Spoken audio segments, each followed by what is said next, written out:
우리가 왜 살아가면서 숫자를 사용할까요? 숫자를 사용하는 이유가 뭐겠습니까? 숫자를 사용하는 이유는 그 숫자가 아주 정확하기 때문에 그렇습니다. 그 숫자가 가지고 있는 가능성, 그 숫자가 가지고 있는 가치가 아주 명확하게 드러나기 때문에 우리는 숫자를 많이 사용합니다. 두서너만큼, 이만큼, 저만큼. 그렇게 하면 이게 좀 뭔가 양이 어느 정도 감은 오는데 정확하지가 않죠. 둘, 셋, 넷, 다섯 이렇게 정확하게 얘기를 해주면 그 숫자의 가치가 분명하게 우리들에게 인식이 되어집니다. 의사소통도 굉장히 쉽지요. 그래서 이 숫자를 우리가 많이 사용하게 되어집니다. 숫자를 많이 사용하는 데는 특별히 파이낸스나 재정이나 이런 쪽에 더 많이 사용하게 되어지죠. 저는 이 숫자를 사용할 때마다 시험에 들 때가 있는데 그때가 어느 때냐면 재정을 이렇게 계산할 때예요. 1년 교회 재정을 계산하다 보면 수입과 지출을 분명히 다 기록하고 모든 것들을 다 맞췄음에도 불구하고 마지막에 결산을 하면 꼭 그 뒤에 10자리가 틀린다든지 1자리가 틀리는 맞질 않는 거예요. 왜 그런지 모르겠어요. 아무리 계산을 해도 분명히 수입이 만약에 5,860 몇만 원 이렇게 되면 지출과 딱 맞아야 되는데 그 끝자리가 항상 5, 3, 4 많이 틀리면 1,000자리가 틀리기도 합니다만은 대부분 100자리 얼마 많이 차이 나는 것도 아니에요. 100원, 몇 달러, 몇십 달러 정도가 차이가 나는. 그럼 그거를 하루 종일 계산을 하죠. 근데 참 재밌는 거는 계산할 때마다 그 숫자가 달라진다는 거예요. 그러니까 이걸 더 믿을 수가 없어요. 내 계산이 맞는지. 참 한국에서 제가 이 산수를 잘 제대로 못 배워서 그런가 봅니다. 어쨌든 우리는 이 숫자가 가지고 있는 힘이 아주 분명하기 때문에 그 숫자를 보면 이것이 무엇이다라는 그런 가치를 분명히 인식할 수가 있습니다. 그래서 어떻게 보면 사람들은 이 숫자 때문에 시험에 들고 낙심할 때도 많이 있어요. 우리가 학생들 같은 경우는 내가 몇 등을 목표로 해서 열심히 공부를 합니다. 예를 들어서 이번에는 내가 10등 이상, 10등 안에 들겠다. 열심히 공부합니다. 근데 그 10등 안에 들지 못하는 거죠. 한 11등, 12등만 해도 사실 잘한 거예요. 열심히 한 거예요. 그럼 그것만으로도 우리가 축복해주고 축하해줄 수 있는 부분인데 10등이라는 선을 딱 만들어 그 숫자를 딱 못 박아 놓으니까 그 안에 들지 못했을 때 오는 낙심, 절망이 있을 수 있다는 거죠. 그 숫자 안에 들지 못했을 때 실패했다라는 생각이 들고 내가 불행하다라는 생각이 들게 되는 거죠. 성경에도 이런 숫자들이 굉장히 많이 나옵니다. 특별히 성경에서 나오는 숫자들을 보면 3이라는 숫자, 3은 하나님의 숫자라고 보통 이야기를 합니다. 삼위일체 하나님, 3. 4는 이 땅의 숫자라고 이야기합니다. 땅의 숫자. 또 성경에서 나오는 완전수라는 것이 있어요. 그것이 뭐냐면 7입니다. 7은 3 플러스 4, 이것을 온전한 수라고 이야기를 하죠. 이 온전한 수 7을 이야기할 때 성경에서 가만히 보면 계시록 같은 데도 보면 7교회, 7촛대, 7대접, 7영 이런 식의 문구들이 굉장히 많이 나옵니다. 또 그뿐만 아니라 12이라는 것도 많이 나와요. 12사도, 12지파, 12아들, 또 10이라는 완전수도 있고요. 또 3과 2분의 1이라는 숫자도 굉장히 많이 나옵니다. 우리 이 뒤에 계시록에 보면 3년 반이라는 것들이 나오죠. 천년왕국 할 때 3년 반 환란과 3년 반 환란 이런 것들이 나옵니다. 오늘 본문 말씀을 보면 14만 4천 명이라는 14만 4천이라는 숫자가 나오는데 내가 인침을 받은 자의 수를 들으니 이스라엘 자손의 각 지파 중에서 인침을 받은 자들이 14만 4천이다. 이것은 구원받은 자들의 수를 이야기한다라고 보통 이야기를 합니다. 성경에 나오는 숫자 중에 또 특별한 수가 있어요. 그게 뭐냐 하면 우리가 사탄의 수라고 이야기하는 숫자가 있습니다. 그것은 6입니다. 6. 6은 7에 근접해 있죠. 하나님께서 완전하게 하신 그 숫자 7에 근접해 있는 것이 6입니다. 그런데 7이 되지 못하는 거죠. 그러니까 사탄은 하나님의 모양을 닮아가고 싶어 해요. 하나님처럼 되고 싶어 해요. 그러나 하나님처럼 될 수 없는 존재가 사탄인 거죠. 계시록의 말씀을 보면 짐승의 표가 나옵니다. 그 짐승의 표 우리가 너무 잘 알고 있듯이 666이라고 표현이 되어져 있습니다. 666이 뭐냐? 이게 고대로부터 많은 논란이 있었습니다. 666에 대해서 이런저런 이야기도 굉장히 많았습니다. 계시록에 나오는 대부분 많은 부분의 숫자나 많은 부분들의 예언들이 상징적으로 이것을 풀어가야 하는데 어떤 사람들은 이 666을 가지고 문자로 풀어내는 사람들도 있었습니다. 무슨 이야기냐면 예전에 이 아라비아 숫자가 많은 사람들이 사용하기 이전에는 헬라 시대의 그 헬라 글자에 숫자를 포함하는 그런 기능이 있었어요. 무슨 말이냐면 알파벳에 우리나라 말로 하면 기역이면 1이야, 니은이면 2야. 그러면 기역, 니은을 쓰면 이건 3이라는 숫자야. 이런 식으로 헬라어 알파벳에 그런 기능이 있었습니다. 그래서 그 헬라어 이름을 갖다 놓고 혹은 그 알파벳에 있는 숫자를 나열해서 그것이 맞아 떨어지면 이것이 666이다라고 이야기를 했었던 경우가 굉장히 많아요. 그 중에 특별히 그게 뭐냐면 그 로마 시대 네로 황제가 666이었다. 이렇게 우리가 보통 많이 얘기를 했고요. 그 다음에 미국 대통령 중에서 레이건이라는 대통령이 있었어요, 예전에. 근데 그 도널드 레이건이 그 이름을 놓고 보면 first, middle, last name이 다 6글자씩이라는 거예요. 그래서 666 해서 그 사람이 666이었다. 이렇게 얘기하시는 분도 있었어요. 교황이 666이다. 그리고 예전에 컴퓨터가 나왔을 때 그 컴퓨터의 숫자를 풀어보면 알파벳 숫자를 풀어보면 그게 666이라는 거예요. 그래서 예전에 컴퓨터가 나왔을 때 컴퓨터를 사용하면 안 된다고 얼마나 많은 분들이 그렇게 얘기를 하셨었는지도 모르겠어요. 특별히 신용카드 나왔을 때도 그랬습니다. 666의 표를 받지 않으면 물건의 거래도 안 되고 살아갈 수 없는 그런 사회. 그런 부분들을 바라볼 때 신용카드가 처음 나왔을 때 그 신용카드의 기능이 666의 기능이다라고 이야기하셨던 분들도 굉장히 많습니다. 조금 더 지나가서 바코드, 베리칩 이런 것들. 요즘에는요, 그 레이저로 문신을 해주는 기계가 있대요. 그런데 그것을 글자를 풀어보면 그게 666이 맞아 떨어진다는 거예요. 그래서 그 레이저로 문신해주는 그 기계가 666이다. 그럴듯 하잖아요. 문신을 여기다 새기는 거니까. 그래서 그걸로 표를 삼는다라는 겁니다. 이렇게 여러 가지 이야기들이 있었습니다. 그런데 이 666이라고 하는 것은 하나의 어떤 딱 물체나 어떤 한 사람을 지칭하기보다는 그리스도를 대적하는 그런 어떤 세력이나 무리들, 거기에 우두머리. 그 우두머리가 누구냐를 놓고 볼 때는 아마 우리가 조금 더 많은 연구와 논의를 해야 될 것 같습니다. 근데 어쨌든 우리가 이것을 한 물건이나 한 사람을 지칭하기보다는 하나님의 세력, 하나님의 나라에 대적하는 세력, 그런 어떤 상징적인 의미로 이런 부분들을 해석하는 것이 훨씬 더 바람직하다라는 겁니다. 오늘 본문에 14만 4천 명이라는 숫자가 나옵니다. 14만 4천 명이라는 숫자는 보통 성경학자들이 이야기하기를 12 곱하기 12, 12는 그리스도의 제자들, 그리고 또 하나는 12지파들, 그리고 거기다 1000을 곱하는 겁니다. 1000은 10의 3승인데 10은 아까 제가 말씀드릴 때 완전한 수라고 말씀드렸습니다. 또 히브리어로의 1000이라는 이 숫자는 부족, 집단이라는 의미를 가지고 있기도 합니다. 그러면 24만 4천 명이라는 그 의미는 하나님께서 거룩하게 하신 사람들의 집단, 거룩하게 하신 사람들의 부족, 이렇게 우리가 이해할 수도 있죠. 다시 말하면 14만 4천 명이라는 것은 14만 4천 명이 딱 구원을 받는다가 아니라 하나님을 찬양하고 하나님 앞에서 신실하게 믿음을 지켜온 그리스도인들, 하나님의 백성들의 숫자, 하나님의 백성들의 어떤 무리라고 우리가 해석을 하는 것이 훨씬 더 정확하다라는 겁니다. 제가 왜 이렇게 말씀을 드리냐면 이 14만 4천 명을 가지고 문자 그대로 해석을 해서 자신들의 이익과 자신들의 정당성을 주장하는 사람들이 있기 때문에 그렇습니다. 그런 사람들은 대부분 우리가 이단이라고 칭하죠. 멀리 갈 것 없이 우리가 한국에서 신천지라는 이단이 있습니다. 처음에 신천지가 생겨났을 때 14만 4천 명 안에 들어와야 구원을 받는다고 해서 신천지 안에만 구원이 있다고 그 사람들이 그렇게 얘기했습니다. 그래서 많은 사람들 전도하고 포교했어요. 그런데 시간이 지나다 보니까 이제 14만 4천 명이 다 차가는 겁니다.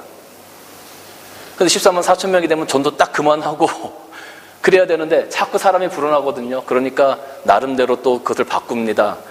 자기들 그 전도하는 복음방에 전도사 정도는 돼야 된다. 아니면 인침 맞는 시험을 쳐야 된다 하면서 자꾸 말을 바꿔가요. 여러분, 만약에 14만 4천 명이라는 것이 정말로 14만 4천 명만 딱 구원을 받는다라고 이야기를 하면 이게 얼마나 우스운 일이 생기냐 하면요. 한번 생각을 해보십시오.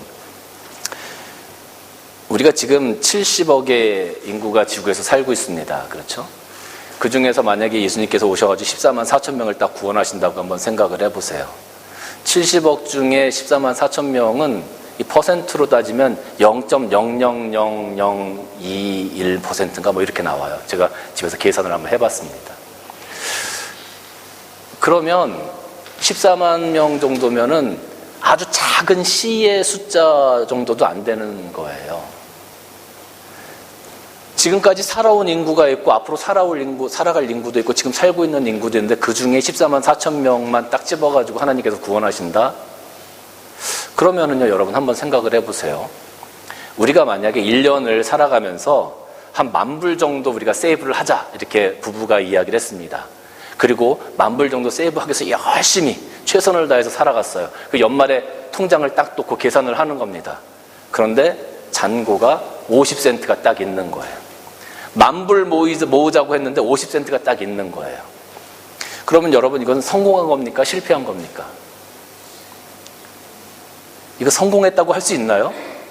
아, 열심히 잘했어 하고 우리 박수 쳐줄 수 있나요? 그래, 마이너스 안 된 것만 해도 어디냐? 뭐 그럴 수도 있겠지만 이것은 실패한 거죠. 그죠? 최소한 그래도 우리가 만약에 10,000불 정도 세이브 하자 했으면 최소한 5,000불 이상 한 7,000~8,000불 정도만 만약에 세이브 됐다고 하면 그래, 선방했다, 잘했다, 애썼다 이렇게 할 수 있겠지만 뭐 10센트, 5센트가 남았어요. 이거는 실패한 거예요. 하나님께서 이 땅에 많은 인구를 허락하시고 그들 중에서 14만 4천 명, 0.00002 몇 퍼센트를 구원하시겠다? 이것은 어떻게 보면 실패한 거라고 할 수 있는 거죠. 예수님께서 이 땅에 오셔서 이 땅에 있는 인구 중에 0.00002%를 구하시기 위해서 십자가에 달려 돌아가셨다고요? 예수님께서 십자가에 달려 돌아가신 것은 오늘 이 땅에 살고 있는 모든 인류를 향하여 열려져 있는 하나님의 은혜입니다. 누구든지 예수 그리스도를 고백하고 예수 그리스도를 믿는 자들은 구원받을 수 있는 그런 은혜를 우리에게 주신 거예요. 그런데 어떻게 하나님께서 14만 4천 명만 딱 구원하실 수 있겠어요? 이건 말이 안 되는 거죠. 이 14만 4천 명이라는 숫자가 이 요한계시록 14장에 다시 한번 반복되어져서 나옵니다. 근데 이 7장과 14장은 어떻게 보면 이 쌍둥이 구절, 쌍둥이 장과 같아요. 무슨 이야기냐면 우리가 그림을 그릴 때, 스케치를 할 때 펜을 잡고 여러분 스케치를 할 때 한번 사람의 얼굴을 그릴 때 쫙 해가지고 한 번에 쫙 그리는 사람이 있나요? 스케치를 할 때 어떻게 하시나요? 펜을 잡고 여러 번 선을 해서 형체를 만들어 가잖아요. 그죠? 그것처럼 이 요한계시록의 장들은 어떻게 되어 있냐면 지금 오늘 여기 7장에 나와 있는 말씀이 14장에 가서 다시 한번 반복되어져요. 우리가 스케치할 때 여러 가지 선을 그리면서 정확한 선을 찾고 그 선을 조금 더 명확하게 하기 위해서 이 7장에 나와 있는 말씀을 14장에 가서 다시 한번 설명을 하고 있어요. 그런 구조로 이 요한계시록이 되어져 있다는 거죠. 7영이 나오고 7대접이 나오고 7말이 나오고 이런 부분들이 다 이렇게 하나의 그림처럼 설명이 되어지고 또 설명이 되어지고 또 설명이 되어지고 이런 식으로 우리가 해석을 해야 된다는 거죠. 그런데 이 요한계시록을 시간의 순서대로 이렇게 쭉 놓고 만약에 보려고 하면 그래서 이 해석이 제대로 되지 않는 거예요. 이 구조를 잘 모르기 때문에. 만약에 이걸 14만 4천 명이라고 우리가 꼭 꼬집어가지고 얘기를 한다고 하면 7장 4절에 내가 인침을 받은 자의 수를 들으니 이스라엘 자손 각 지파 중에서 인침을 받은 자들이 14만 4천이다 그랬어요. 그런데 14장 4절에 가면 뭐라고 또 기록이 되어져 있냐면 이 14만 4천 명들이 이 사람들은 여자와 더불어 더럽히지 아니한 순결한 자다 이렇게 기록이 되어져 있어요. 만약에 이것을 우리가 문자 그대로 딱 해석을 해버리면 여자와 결혼하지 않은 사람, 남자 국한될 수 있죠. 그리고 이스라엘 지파 중에서 나온 사람이어야 돼. 그러면 우리 한국 사람들은 구원받을 자격이 없어요. 여자들은 구원받을 수 있는 자격이 없어요. 결혼한 사람들은 구원받을 자격이 없어요. 그러니까 이것을 만약에 문자 그대로 하면 문제가 생긴다라는 거죠. 그러니까 계시록에 있는 것들은 우리가 상징적으로 해석을 해낼 수밖에 없는 부분들이 굉장히 많아요. 이 성경을 보면 우리가 문자 그대로 받아야 될 부분들도 분명히 있습니다. 그러나 계시록에 나와 있는 많은 부분들을 문자 그대로 받는 것은 굉장히 어렵습니다. 계시록에 나와 있는 것을 우리가 상징적으로 해석하고 하나님께서 이 의미를 통해서, 이 글을 통해서 우리에게 주시는 것이 무엇인가를 우리가 상징적으로 우리가 배워가는 것이 굉장히 중요하다라는 겁니다. 그러면 이 14만 4천 명이라는 게 왜 중요하냐, 우리한테. 왜 중요하냐. 아까 14만 4천 명은 어떤 사람들이라고 그랬어요? 구원받은 사람들이라고 그랬습니다. 구원받은 사람. 이 14만 4천 명은 구원받은 자이기 때문에 오늘 우리에게 굉장히 중요해요. 만약에 여러분, 어떤 사람이 여러분들에게 당신 예수 믿습니까? 예, 나 예수 믿습니다. 그럼 예수님 믿으면 당신 구원받았습니까? 이렇게 물을 수 있어요. 그럼 여러분 뭐라고 대답하시겠습니까? 만약에 어떤 사람이 여러분들 향해서 당신 구원받았습니까? 라고 질문을 해요. 여러분 뭐라고 대답하시겠어요? 예, 전 구원받았습니다. 우린 구원받았습니다. 나 예수 믿고 구원받았습니다. 그래요? 그러면 무엇으로 그걸 증명할 수 있습니까? 한번 증명해 보세요. 당신 구원받았다는 걸 한번 증명해 보세요. 어떻게 하시겠습니까, 여러분? 로마서 10장 9절에서 10절 말씀을 보면 내가 만일 입으로 예수를 주로 시인하며 또 하나님께서 그를 죽은 자 가운데서 살리신 것을 내 마음에 믿으면 구원을 얻으리니 사람이 마음으로 믿어 의에 이르고 입으로 시인하여 구원에 이른다라고 분명히 기록되어져 있어요. 그래서 우리는 입으로 시인하고 마음으로 믿어서 예수 그리스도를 내 구주로 고백하기 때문에 우리는 구원받았다고 할 수 있어요. 그런데 이거는 영적인 부분이라는 거죠. 내가 보여줄 수 있는 게 없는 거야, 사람들에게. 사람들이 만약에 우리에게 와서 당신 구원받았습니까? 예, 나 구원받았습니다. 어떻게 구원받았습니까? 나 이 말씀대로 마음으로 믿고 입으로 시인해서 내가 구원받았습니다. 그래요? 그럼 그 증거를 보여주세요. 그럼 어떻게 할 거냐는 거죠. 이건 영적인 거기 때문에 나의 믿음의 고백으로 우리가 구원받았다고 할 수 있는데 그건 어떻게 보면 결국 내 고백이잖아요. 나의 주관적인 고백이잖아요. 다른 사람들에게 보여줄 수 있는 객관적인 증거가 없잖아요. 우리가 14만 4천 명의 정말로 그 마지막 때에 예수님께서 이 땅에 오셔서 예수님을 사랑하고 예수님 앞에서 믿음을 지켰던 그 무리들을 찾으실 때에 우리가 그 안에 속해야 되는데 우리가 14만 4천 명 안에 들어갔습니까? 예, 난 믿음으로 들어갔습니다. 증거를 보여주세요. 어떻게? 증거 없는데요. 이게 지금 우리들의 현실이란 말입니다. 구원받았어요. 네, 구원받았어요. 보여주세요. 못 보여줘요. 그러니까 어떤 이단들이 나오냐 하면 구원받았습니까? 몇 날, 며칠, 몇 시에, 어디서? 그 구원받은 거를 몇 날, 며칠, 몇 시에 어디서 구원받았는지 그 증거를 가지고 다녀야만 구원받은 걸로 인정하는 그런 이단들도 나타나는 것 아니겠냐는 거예요. 이게 굉장히 중요한 부분이죠. 굉장히 중요해요. 우리가 그래서 분명히 증명해야 되는데 이걸 어떻게 증명해내야 되냐. 어떤 왕에게 세 아들이 있었습니다. 이 왕한테는 반지가 하나 있었는데 그 반지를 가지고 있는 사람, 그 반지를 끼고 있는 사람은 하나님과 사람들에게 사랑을 받는 사람이라는 거예요. 그 반지를 끼고 있다는 것으로 말미암아 하나님과 사람들에게 사랑을 받는다라는 그 증거가 된다는 거죠. 근데 이 이제 아들이 셋이 있으니까 이 왕에게 고민이 하나 생겼습니다. 내가 나이가 들어서 얼마 있으면 세상을 떠나야 되는데 이 반지를 누구에게 줄 거냐는 거예요. 그 세 아들에게 다 나눠주면 좋겠는데 반지는 하나뿐이고. 그래서 이 왕이 고민을 하다가 세공사를 불렀어요.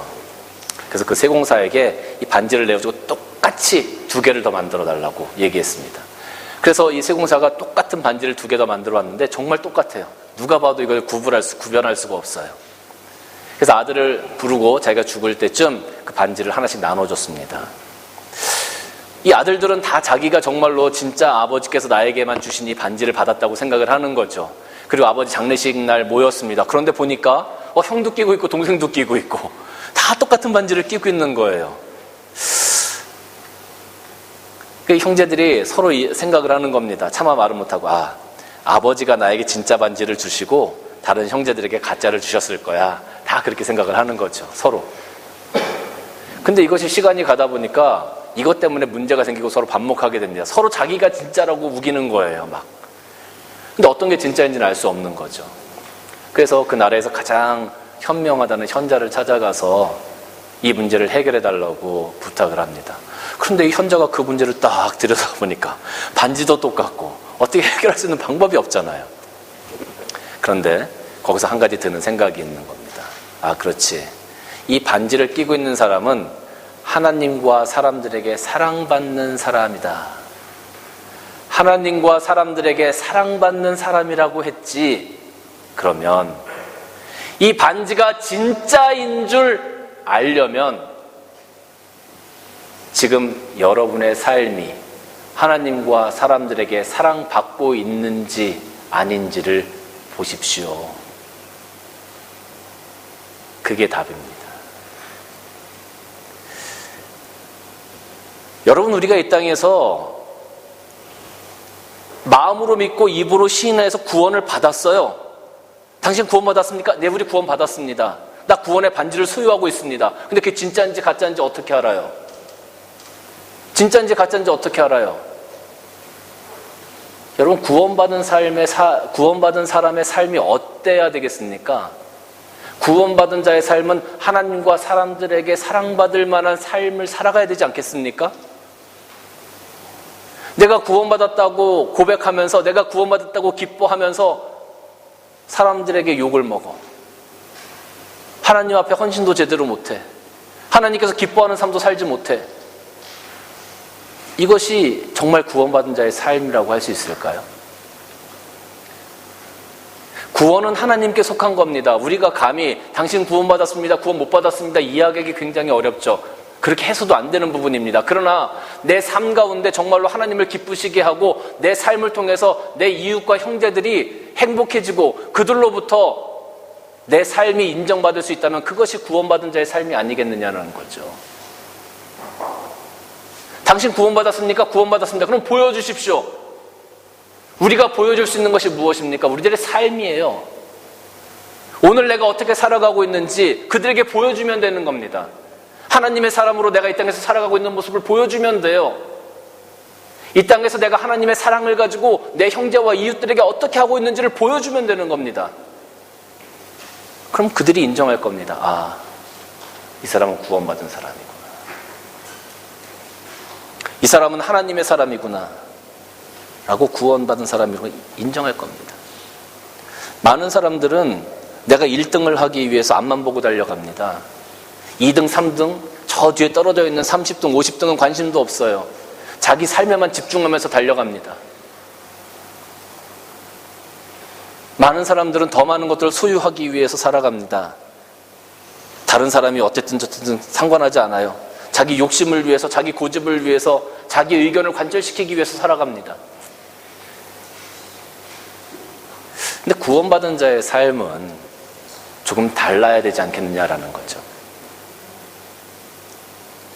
다른 사람이 하는 이야기가 내 의견과 맞지 않을 때 그래도 내 의견을 잠깐 내려놓고 그 사람이 어떤 말을 하는지 좀 들어볼 수 있는, 그래서 그 사람의 말을 들어보고 내 의견과 다시 한번 맞춰보고 조율해보고 무언가 좀 이렇게 좋은 협력관계를 만들어가려고 노력하는, 다른 사람들이 아파서 울고 있을 때 어디가 정말 아픈지 가서 좀 들여다보고 들어주고 그 사람 손을 잡고 같이 눈물을 흘려줄 수 있는, 그 사람이 배고프다고 할 때 내 주머니를 털어서 밥 한 끼 사서 먹일 수 있는, 하나님의 교회에 나와서 하나님의 교회와 하나님의 나라를 위해서 내가 최선을 다해서 헌신하고 봉사할 수 있는, 하나님한테 자꾸 하나님 나 이거 해주세요, 나 이거 주세요, 나 이거 안 해주면 난 죽습니다라고 하나님 앞에 떼쓰는 신앙이 아니라 오늘 내가 하나님을 위해서 무엇을 할 수 있을까를 고민해 볼 수 있는 그런 믿음의 생활, 그런 신앙의 생활. 여러분, 이런 삶이 우리가 구원받은 사람의 삶이라고 할 수 있지 않겠습니까? 마태복음 7장 18절에서 20절까지 말씀 보면 좋은 나무가 나쁜 열매를 맺을 수 없고 못된 나무가 아름다운 열매를 맺을 수 없다. 아름다운 열매를 맺지 아니하는 나무마다 찢겨서 불에 던진다. 이러므로 그들의 열매로 그들을 알다. 그들의 열매로 그들을 알다. 나무가 처음 자랄 때 이게 포도나무인지 사과나무인지 모르겠어요. 근데 이게 열매를 맺으면 아는 거죠. 지금 저희 집 뒷뜰에 나무 하나가 자라요. 근데 이게 도통 무슨 나무인지를 모르겠는 거예요. 새들이 지나가다가 응가를 했는데 거기에 씨가 있어가지고 싹이 난 건지, 예전에 제가 그 자리에다가 블루베리 나무 조그만 걸 심었었는데 강아지가 그걸 다 파먹어버렸어요. 그래서 그게 죽었거든요. 근데 그게 다시 나는 건지 도저히 모르겠는 거예요. 그래서 제가 제 아내한테 그랬습니다. 파내버릴까? 이거 뭔지도 모르겠는데 파내버릴까? 그랬더니 아내가 하는 얘기야. 조금만 더 놔둬보자고. 조금만 더 놔둬봐서 뭔가 열리면 알지 않겠냐고, 무슨 나무인지. 그래서 그러자 그랬어요. 열매가 열리면 무슨 나무인지 명확해요. 그쵸? 열매가 열리기 전까지는 뭔지 모르겠어요. 이게 그건가? 저건가? 근데 열매가 딱 맺히면, 귤이 맺히면 귤나무고, 사과가 맺히면 사과나무고, 살구가 맺히면 살구나무인 거예요. 살구가 맺혔는데 그거를 호박나무라고, 아니 호박은 넝쿨이지. 그거를 사과가 열렸는데 살구나무라고 우길 사람이 어디 있겠습니까? 안 그렇습니까? 열매가 맺히면 아는 거예요. 여러분, 우리가 살아가면서 구원의 열매를 맺어야 돼요. 하나님께서 기뻐하시는 구원의 열매를 맺어요. 삶 가운데서. 그게 구원받은 자의 모습이에요. 그게 구원받은 자의 나무의 모습이에요. 우리가 구원받은 자의 삶의 열매가 없다면 우리는 구원받았다고 이야기할 수 없는 거죠. 그들의 열매로 그들을 안다고 했는데, 오늘 우리 삶 가운데 구원받은 자의 열매를 맺어야 되는 거예요. 여기 14만 4천 명이라고 하는 거, 구원받은 자. 오늘 우리 성도들의 무리를 의미하는 겁니다. 24만 4천 명이라는 것은. 근데 여러분, 이 14만 4천 명에 우리가 들어가기 위해서, 내가 구원받았다라고 이야기하기 위해서는 이 구원받은 자의 증거, 구원받은 자의 삶, 구원받은 자의 열매가 반드시 필요합니다. 이제 다른 사람들이 여러분들에게 와서, 여러분 예수 믿습니까? 거기까지는 그렇죠, 당연히 믿죠. 구원받았습니까? 당연히 구원받았죠. 증거를 보여주세요. 그러면 그것 때문에 찌그러들지 말고, 위축되지 말고, 내 삶이 이겁니다, 내 삶은 이렇습니다 라고 이야기해주고 보여줄 수 있는, 정말로 이 땅에서 당당하게 구원받은 자의 삶을 자랑스럽게 살아갈 수 있는 저와 여러분들이 되시기를 주님의 이름으로 간절히 축원합니다. 오늘 이 성경 말씀 속의 14만 4천 명의 의미는 오늘을 살아가고 있는 우리를 이야기하고 있습니다. 물론 먼 미래에 예수님께서 오실 때 14만 4천 명이 예수님과 함께 이 땅에 오셔서 이 땅을 치리하고 이 땅에 하나님의 왕국을 완성해가는 그런 사역들을 감당해 나갈 겁니다. 그런데 이것은 먼 미래에 있는 것 같지만 결국은 오늘 우리가 한 걸음 한 걸음 해 나가야 될 사역을 우리들에게 이야기해 주고 있는 겁니다. 14만 4천 명, 먼 미래에 있는 사람들이 아니라 오늘 우리가 이 14만 4천 명의 모습으로 한 걸음 한 걸음 하나님의 나라를 이 땅에 완성시켜 나가야 할 겁니다. 그 구원받은 자의 모습, 여러분들이 감당하시길 주님의 이름으로 간절히 축원합니다. 기도하시겠습니다. 주님 감사합니다. 오늘 계시록에 나와 있는 14만 4천 명의 모습을 바라보면서 우리가 이 땅에서 어떻게 살아가야 할지를 잠시 고민해 보았습니다. 이 14만 4천 명의 모습을 바라보며 내가 구원받은 자의 삶, 구원받은 자의 열매를 맺어서 하나님께서 기뻐하시고 또 많은 자들에게 하나님의 사람이 어떤 것인지를 보여줄 수 있는, 정말로 하나님께서 기뻐하시는 삶을 살아갈 수 있는 우리 모두의 삶이 될 수 있도록 은혜를 더하여 주옵소서. 예수님의 이름으로 기도드리옵나이다. 아멘.